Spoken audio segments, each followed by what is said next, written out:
Hi friends, good morning, happy Sunday. আজকে আমার marathon run আছে, টাটা আলট্রা ম্যারাথন। আমি 10 কিলোমিটারে পার্টিসিপেট করি।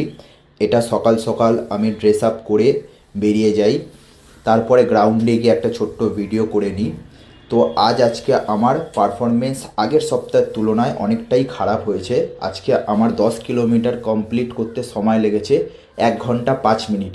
আগের সপ্তাহের তুলনায় 11 মিনিট বেশি লেগেছে। তো আমার পারফরমেন্স খারাপ হওয়ার পিছনে কিছু কিছু ভুল আমি করেছি। যেমন আগের দিন আমি লেগ স্কোয়াটস মেরেছি হেভি ওয়েটে। তো আজকে দৌড়ানোর সময় পাটা আমার খুব ভারী ভারী ফিল হচ্ছিল, ভারী হয়ে যাচ্ছিল যত সময় যাচ্ছিল। তার মধ্যে রাতের বেলায় 2টোর সময় ঘুমিয়েছি, 4টের সময় জেগে গেছি। 2 ঘন্টার ঘুম পুরোপুরি হয়নি, বডি রিকভার হয়নি। আশা করি এই ভুলগুলো পরের সপ্তাহে করব না, আরও বেটার পারফরমেন্স করার চেষ্টা করব। Bye bye friends.